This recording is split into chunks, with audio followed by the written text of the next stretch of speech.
Bonjour. Je suis tellement excitée d'être là comme une invitée intervieweuse pour la psychologie pragmatique, pour emmener ces outils dans le monde avec la brillance de mon amie, ma chère amie Susanna. Donc, je suis très heureuse de jouer ici avec toi. Merci tellement, Sarah, d'être ici. J'ai tellement de gratitude et c'est tellement cool parce que ces Zooms sont traduits ou quoi que ce soit qu'on appelle ça, c'est traduit dans tellement de langues différentes. Donc, merci traducteur de faire ça et de contribuer tellement. Et je voudrais aussi leur donner un petit moment là aux traducteurs. Oui, c'est tellement dur de... Ah, attends. Mais je pense que c'est bon. OK, cool. Donc, pour les gens qui sont invités dans ce groupe et qui ne connaissent rien à la psychologie pragmatique, aucun de ces mots ne semble aller ensemble. J'aimerais commencer parce qu'il y aura 4 de ces lives à la même heure chaque jour. Donc, assurez-vous que vous appuyez sur le bouton quand Suzanne est en live ici dans le groupe pour que vous puissiez nous rejoindre chaque jour. Mais les enregistrements seront là aussi. Enfin bref, j'adorerais que tu dises à nos amis d'où c'est venu la psychologie pragmatique, ces deux mots. Souvent, ils ne sont pas mis ensemble. Donc, qu'est-ce que tu fais avec ça? Dis-moi plus. Cool. Alors, la psychologie pragmatique, ça a commencé... En fait, ça a commencé très tôt. C'est tellement drôle maintenant que tu demandes. Quand j'avais peut-être 5 ans ou quelque chose comme ça, j'ai peint un pont. Enfin, je ne l'ai pas peint, mais je faisais des petits ponts. Je ne sais pas comment ça s'appelle en anglais. Donc, ce truc de pont, ça a vraiment fait partie de mon monde et ça m'a inspiré. Ce souhait d'inspirer d'autres personnes à dire, hey, montre-toi comme étant toi, sois cette différence colorée dans le monde, ne te soucie pas des jugements des autres, vas-y, brille. Et des années après, je me suis trouvée à travailler en psychiatrie en Suède comme psychologue. Et j'ai fait toutes sortes de choses, des psychothérapies, des tests psychologiques sur les gens, prendre soin du staff, du personnel. Et la perspective qu'on m'enseignait, c'était toujours à propos, il y a quelque chose qui ne va pas et ça doit être réparé. Donc, en fait, une perspective très dramatique. Et c'est quelque chose, j'ai fait de mon mieux pour le faire de la manière dont on me l'avait enseigné. Et ça ne m'a pas pris longtemps jusqu'à ce que je me dise, il doit y avoir quelque chose de différent. Il y a autre chose qui est possible. Et j'ai eu cette question, c'était pas à haute voix, mais dans mon moment, je me disais, mais quoi d'autre? Qu'est-ce qu'il y a d'autre ici? Montre-moi, univers, qu'est-ce qu'il y a d'autre? Et j'étais même prête à abandonner mon job s'il n'y a rien d'autre. Si je ne peux pas trouver une autre manière de faire ça, je suis contente de partir, je suis contente de faire quelque chose de complètement différent, même si j'ai mis tellement de temps et d'énergie dans ce travail. Et depuis cette volonté de laisser partir tout ça, il y a un espace complètement différent qui s'est ouvert. Et je suis entrée en contact avec Access Consciousness et ses super outils, Gary et Dane.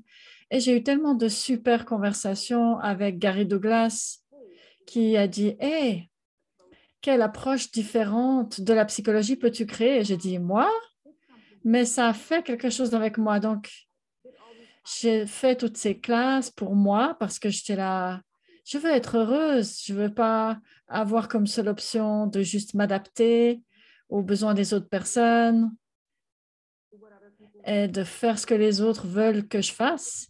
Donc, j'ai fait ces classes pour moi parce que ça fonctionnait tellement génialement pour moi dans chaque domaine de ma vie. Je me suis dit, ah, OK, en fait, je vais utiliser ça sur mes patients. Donc, j'ai commencé à appliquer ça dans mon travail avec mes patients, avec le personnel. Et c'était génial. Même si mon staff, mes collègues, ils disaient, je ne veux pas savoir ce que tu fais, mais s'il te plaît, prends ces patients, je ne sais pas quoi en faire, quoi que tu fasses, n'en parle pas, mais fais ton truc. Ce qui était génial, hein, de voir comment, si tu changes juste ta perspective, ton monde change et tu as une inspiration complètement différente pour les autres personnes. Et c'est devenu tellement plus facile. Donc, à partir de cette approche dramatique, qu'est-ce qui ne va pas? Ça a commencé à devenir une approche pragmatique, ce qui est à propos de, hé, qu'est-ce qui fonctionne? Comment peux-tu travailler avec toi-même et d'autres personnes, des clients, des enfants, des membres de la famille, des amis, d'une manière complètement différente? Et c'est à propos d'empuissancer plutôt que de regarder encore une fois ce qui ne va pas et de chercher sans fin dans ton passé, des explications de pourquoi quelque chose ne va pas et pourquoi tu as encore tort. Toute cette réalité, c'est à propos d'avoir tort, c'est jamais à propos d'être fort. Donc, c'est comme ça que toute cette histoire a commencé. Est-ce que je pourrais mettre en lumière quelque chose? Ça pourrait être un gros sujet ou pas. Donc, tu as parlé d'être prêt, de cette volonté de laisser partir ce qui était. Donc, à quelle fréquence? Donc, on se marie à une création, à un futur, au temps investi, mais je ne peux pas juste partir de ça, je ne peux pas juste quitter ça. Tu peux nous donner un petit peu à propos de ce que c'est que cette volonté? Parce que beaucoup d'entre nous, on manque ce mot. Dane, il dit, tu dois être prêt à tout perdre. Ça ne veut pas dire que tu vas tout perdre, mais c'est juste d'être prêt à partir qui ouvre des portes. Donc, est-ce que tu peux parler un peu de ce que c'est cette volonté pour toi et comment on peut choisir plus de ça? Ah, j'adore ça et j'adore que tu entendes ce ping de ah, parlons de ça. C'est vraiment brillant. Merci pour ça. Donc, oui. Donc, vous qui écoutez ça, vous pouvez regarder, OK, à quoi est-ce que je m'accroche? Et c'est aussi à qui est-ce que je m'accroche ou à quoi est-ce que je m'accroche, que ce soit une personne, un job ou une situation ou quoi que ce soit dans votre vie. À qui ou à quoi vous accrochez-vous? Qui vous maintient, qui vous empêche de vraiment choisir votre vie et votre futur? Et comme Sarah a dit, c'est pas à propos de tu dois perdre quelque chose ou quelqu'un, c'est pas à propos de c'est requis de perdre quelque chose ou quelqu'un, c'est à propos d'être prêt et de ne pas avoir besoin de s'accrocher à ce que tu as eu dans ton passé. Il y a ce truc, il y a même une étude qui dit que les gens préfèrent s'accrocher à une mauvaise relation plutôt que de ne pas avoir de relation du tout. Et c'est, waouh, cette réalité, elle est bizarre et pas de la bonne manière. Pourquoi est-ce que tu t'accrocherais à une mauvaise relation plutôt que de dire, OK, d'être prêt à la perdre? Combien de toi est-ce que tu aurais si tu avais la volonté de perdre ce qui ne fonctionne pas dans ta vie, si tu étais prêt à perdre tes limitations? Combien plus de liberté aurais-tu? Mais dans la situation où on est maintenant, au niveau mondial, tellement de gens s'accrochent à ce qui a été les vieux points de référence plutôt que de dire, tu sais quoi? Et si on embrassait le changement? Et si on ne jugeait plus le changement? Juger le changement, c'est difficile à dire, mais si on embrassait et on invitait le changement. Et le truc génial, c'est que tellement de gens vont dans, ah oui, mais où est ma sécurité? Où est ma certitude? Est-ce qu'il n'y a jamais eu vraiment de la certitude ou de la sécurité? Si ces 2 dernières années nous ont appris quoi que ce soit, les choses changent en un battement de cils. Et si tu es prêt à surfer sur le changement plutôt que de l'éviter, tu seras en haut de la vague, tu vas t'épanouir, tu vas permettre l'aventure qui est tellement différente de quoi que ce soit d'autre. Tu seras conscient de, ah, qu'est-ce que mon futur requiert? Tu vas avoir ta conscience du futur et de ce que tu requiers pour créer une réalité financière, la réalité de ton business, ta réalité avec tes relations. Tu vas savoir ce qui est requis pour naviguer avec ton futur si tu ne résistes pas au changement. Et ce n'est pas quelque chose qu'on nous a enseigné à faire dans ce monde. On nous a enseigné à résister au changement, à le juger, à l'éviter, à continuer à s'accrocher à des choses qui sont dépassées, qui sont le passé, mais vraiment de dire, vous savez quoi? Ce qui a été était super, j'ai tellement de gratitude pour tout ce qui a été. Apparemment, les choses changent. Et si je pouvais me relaxer dans le changement, sauter dans le changement, me relaxer dans le changement et juste dire, je n'ai aucune idée de à quoi ça va ressembler, mais je suis prêt pour l'aventure. Et Vous, par là, vous avez remarqué qu'il y a une légèreté complètement différente à ça. Et il n'y a pas de comment, il n'y a pas de numéro un, numéro 2, numéro 3. C'est juste un choix de, OK, je peux m'accrocher à ce qui a été ou je peux me relaxer dans le changement, sauter dans le changement, l'embrasser et d'aller dans un. Je surfe sur cette vague de changement et allons-y, univers, montre-moi ce qui est possible, qui est au-delà de tout ce que j'aurais pu jamais imaginer. Et ceux d'entre nous qui embrassons le changement, combien est-ce que vous seriez les gens qui sont au sommet, qui vont vous épanouir alors que d'autres personnes vont s'accrocher aux vieux points de référence?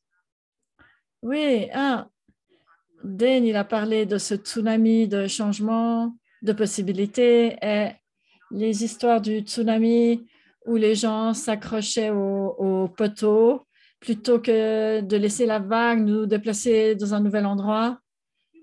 Pas trop d'eau qui peuvent le supporter et après ils se noient dans le changement plutôt que d'embrasser les possibilités.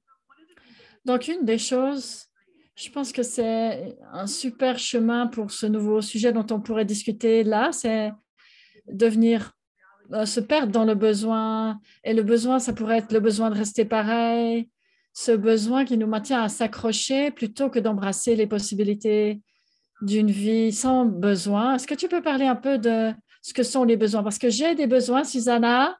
Hein? J'ai besoin de trouver les personnes qui vont remplir tous mes besoins pour que je puisse maintenir mes besoins. Donc, est-ce que tu peux me parler? Je suis ta cliente, je suis là. J'aimerais que tu remplisses mes besoins. Comment peux-tu les remplir? Ah, mon Dieu, c'est tellement drôle. Toi qui es tellement différente, c'est tellement drôle.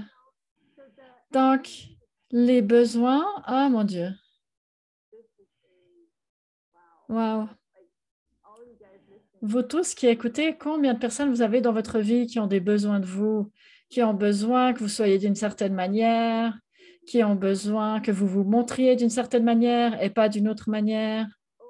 Ah, mon Dieu. Et si c'est quelque chose que vous avez eu la plus grande partie de votre vie, probablement que vous êtes tellement habitué à ça.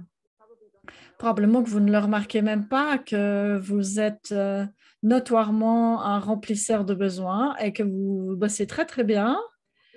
Et en fait, d'allumer les lumières et de dire, OK, waouh, est-ce que j'ai créé ça comme mon job, de remplir les besoins des autres?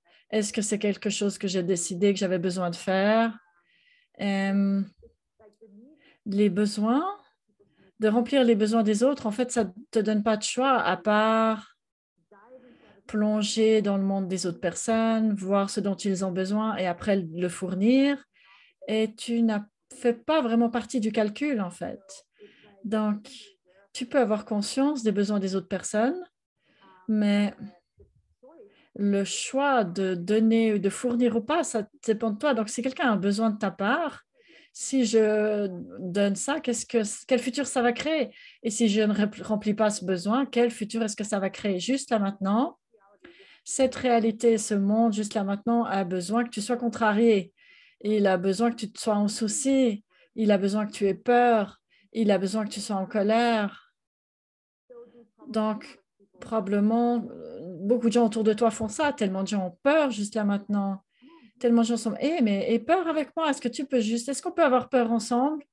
Ou il y a d'autres gens de l'autre côté qui disent, oh mon Dieu, c'est tellement fou ce qui se passe. Et c'est tellement énervant et ils ont besoin que tu sois contrarié avec eux. Donc, c'est la kumbaya de la contrariété ou de la peur. Et combien de fois est-ce que tu rejoins ce jeu de la peur, tu rejoins ce jeu de la contrariété sans même te demander, attends voir une seconde, c'est quoi mon impression là-dessus? Qu'est-ce que je sais ici? Est-ce que j'ai besoin d'avoir peur? Corps, est-ce qu'on a peur on a besoin d'avoir peur de ce qui se passe ici? Est-ce qu'on va tomber malade? Corps, tu vas tomber malade? Oui, non?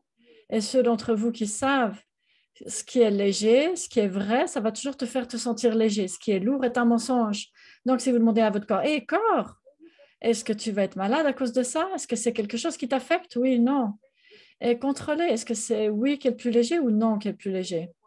Et peut-être que votre corps dit non, non, ou peut-être qu'il dit oui, Oui, sois conscient de avec qui tu es. Il va vous donner une conscience de ce qui vraiment est là pour vous et votre monde. Il va vous donner une conscience de ce qui se passe pour vous.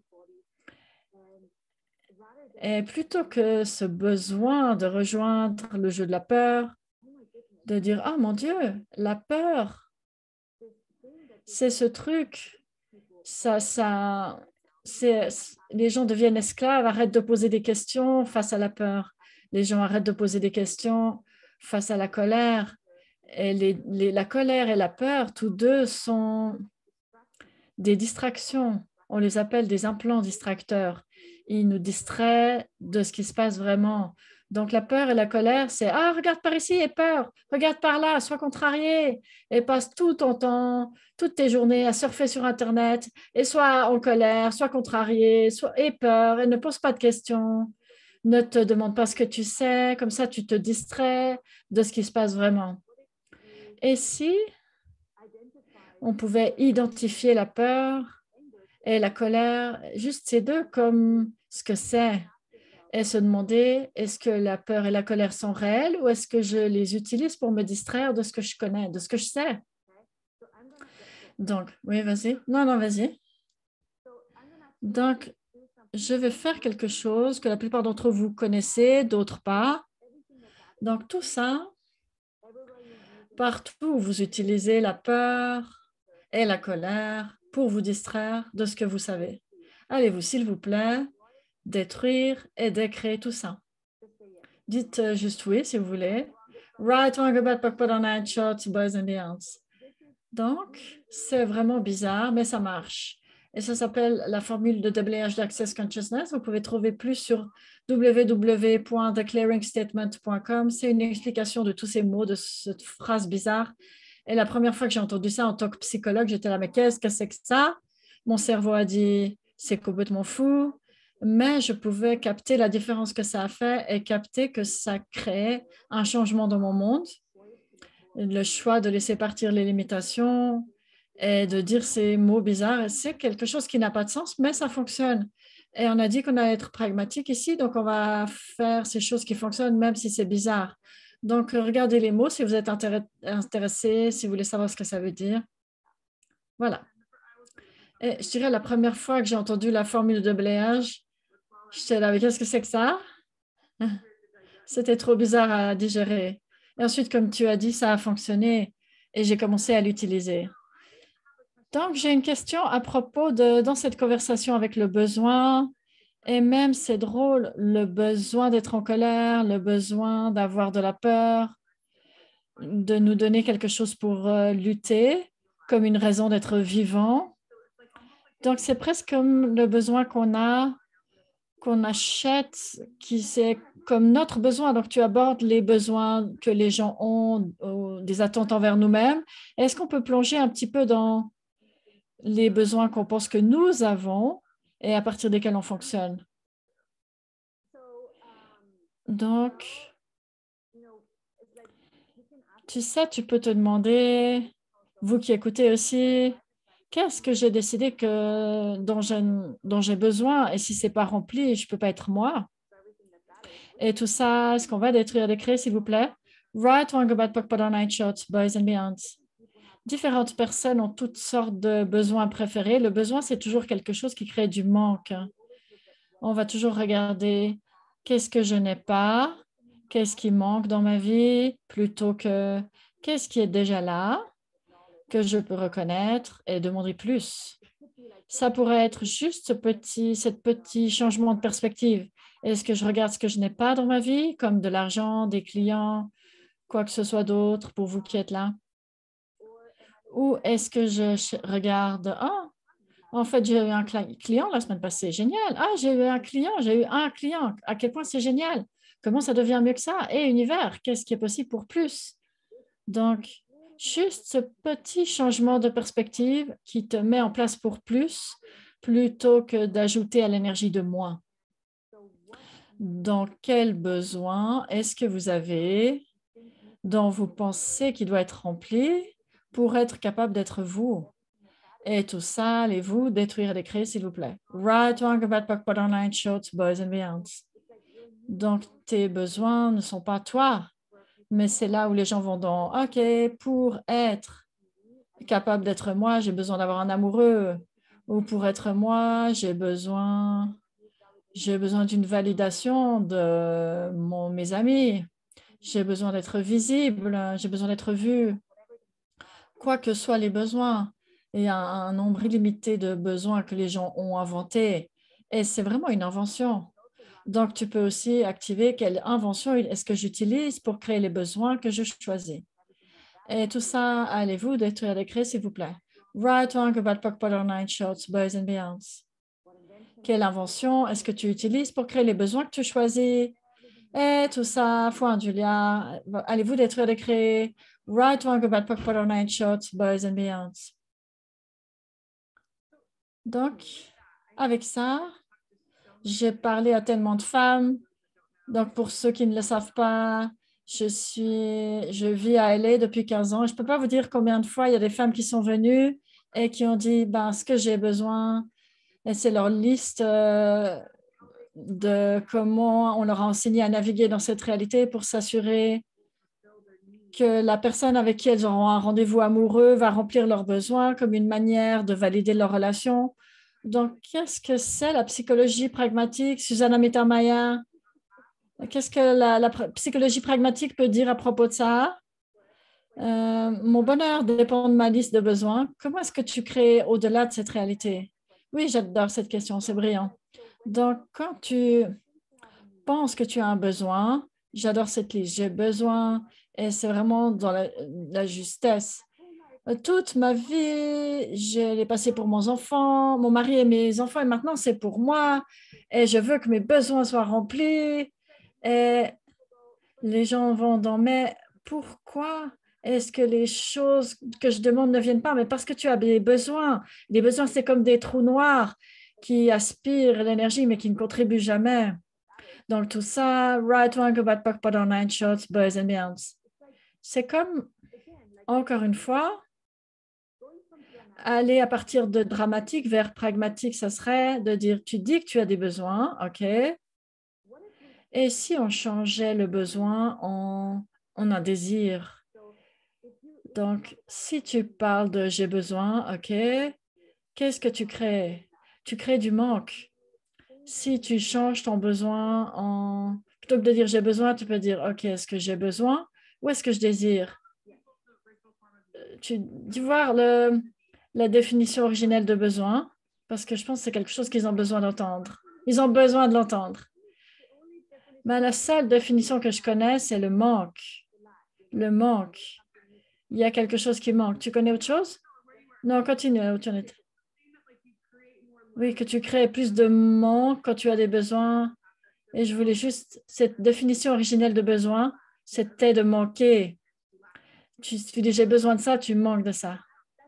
Oui, c'est exactement ce que tu crées. Si tu utilises le mot besoin, tu crées du manque parce que le besoin, en fait, c'est du manque. Donc, quand tu dis j'ai besoin de ça, si tu dis j'ai besoin d'argent, tu dis il me manque de l'argent. Si tu dis j'ai besoin de changer mon corps, tu dis il me manque de changer mon corps ou quoi que ce soit. Donc, tout ça, right, wrong, about, POC, POC, online, shorts, boys and beyonds.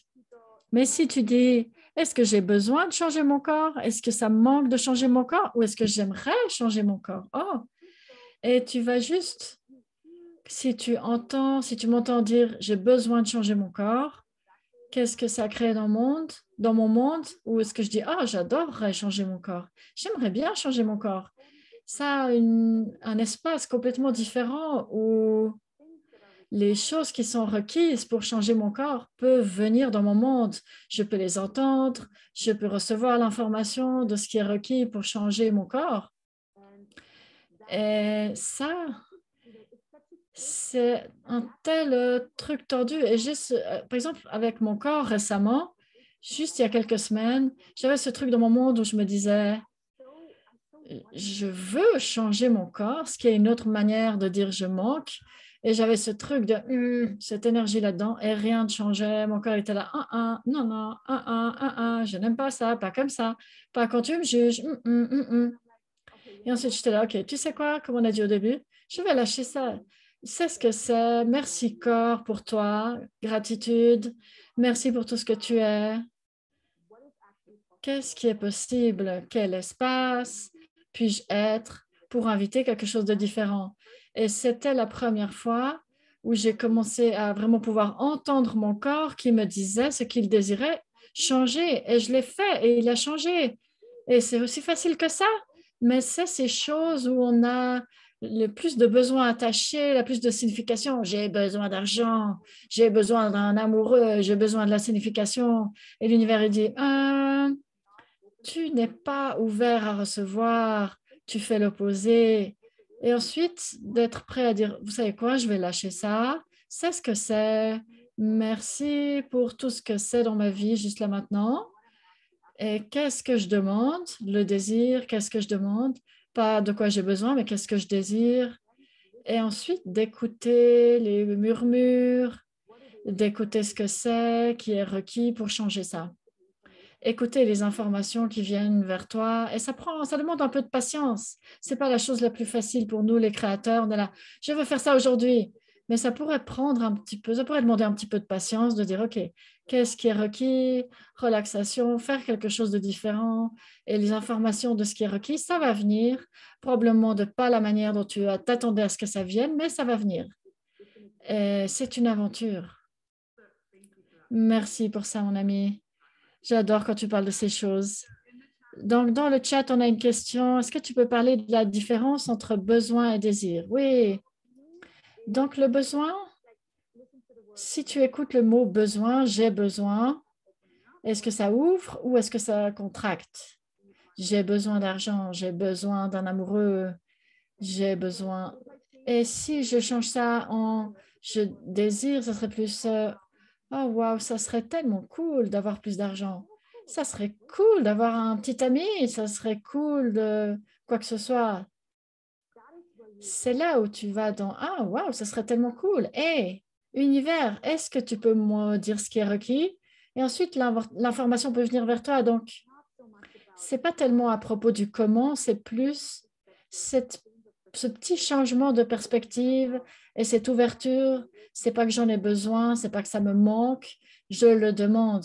Et en même temps, je sais que si je demande, ainsi soit-il, je vais l'avoir, je vais le recevoir. Même avec ça, ce petit exercice qui vient nous faire, nous montrer l'énergie, est-ce que le besoin invalidait ce qui était là déjà? Donc, quoi qu'il soit déjà là maintenant, tu ajoutes du manque à ça.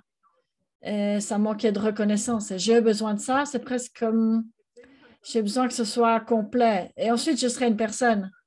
Mais quand tu es là, qu'est-ce que je pourrais ajouter à ma vie? Il y a une légèreté, il y a un espace là-dedans. Ça n'était pas là quand tu faisais ce truc de manque. Oui. Ah, donc, est-ce que tu vas nous parler un petit peu de quelle est ta demande?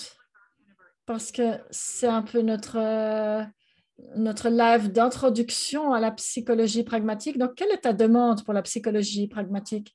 Qu'est-ce que tu désires contribuer au monde? Wow! Ah, mon Dieu!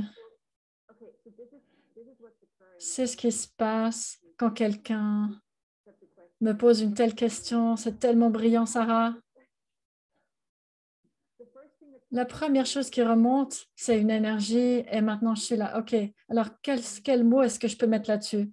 Donc en fait, c'est inviter les gens de savoir que n'importe quoi peut être changé et que n'importe quoi qui est dit comme impossible à changer, c'est juste chaque impossibilité est une possibilité déguisée. C'est ce que j'appellerais pragmatique. Tu peux tordre n'importe quoi, la peur, le doute, la colère, n'importe quel problème.